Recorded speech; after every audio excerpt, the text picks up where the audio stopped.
प्रशांत राहुल दिवे, बहुजन समाज पार्टी शहर अध्यक्ष वराडोंबी। मी माझी तक्रार घेऊन आज तहसीलदारांकडे आलेले आहोत।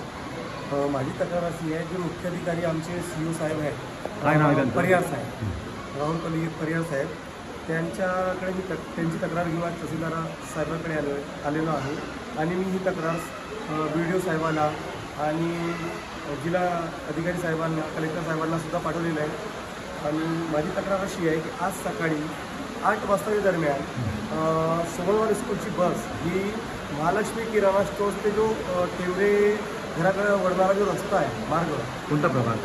प्रभाग नंबर 9 मधला, तर त्या मार्गावरती ही बस आज सकाळी फसलेली होती।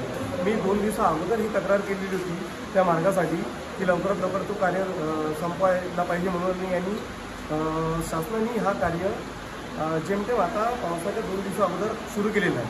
हा कार्य एप्रिल मे महिन्यात जर सुरू केला असता तर आतापर्यंत हा कार्य संपून गेलेला असता आणि हा मार्ग चांगला व्यवस्थितपणे लोकांच्या साठी कामी पडला असता।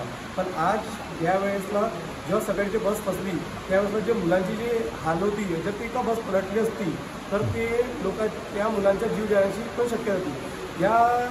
जर अशी जर घटना ही घडली तर याची जबाबदारी कोणाची असते? त्या ड्रायव्हरची किंवा हे शासनाची?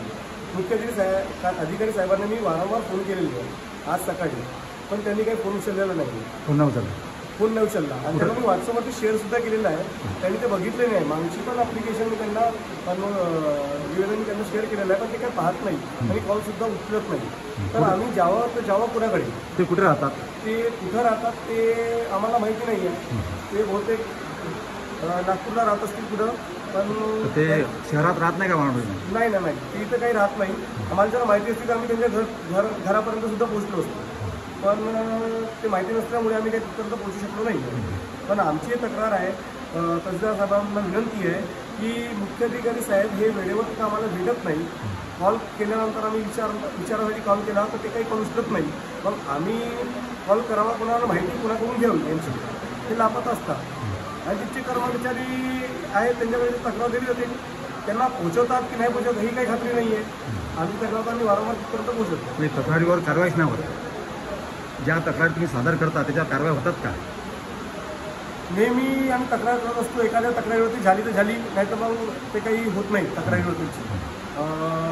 म्हणून आम्ही आमचा प्रयत्न नेहमी सुरू ठेवतो। आज कुठे केली तक्रार तुम्ही? आज मी जिल्हाधिकारी साहेबांकडे, कलेक्टर साहेबांना पोचलेली आहे, BDO साहेबांना पोचले आहे आणि कमिशनर साहेबांना सुद्धा पोचलेली आहे। मेलद्वारे पोचले आहे? हां, मेलद्वारे पोचलेली आहे। ते तहसीलदार साहेबांना दिली? तहसीलदार ऑफिसमध्ये हे आवडता कोणी आता हे तक्रार दिलेली आहे। आता मागणी काय राहील तुमची? आमची मागणी ही आहे की तो रस्ता जो आहे बस अडकलेली होती, त्वरित त्या कामाला सुरुवात करावी आणि लवकरात लवकर मुख्याधिकारी यांच्यावर काय कारवाईची काय कार्यवाही करायला पाहिजे। कारण की असं जर चालेल तर मग सामान्य नागरिकांना जावं तर जावं कोणाकडे? त्यांच्यावर शिस्तभंगाची कारवाई पाहिजे। हां, शिस्तबद्ध करायला पाहिजे आणि त्यांनी कलेक्टर साहेबांशी पण ही विनंती आहे माझी तहसीलदार साहेबांशी की त्यांच्यावरती काहीतरी तुम्ही शिस्तबद्ध तक्रार कायदेशीर कार्यवाही करावं।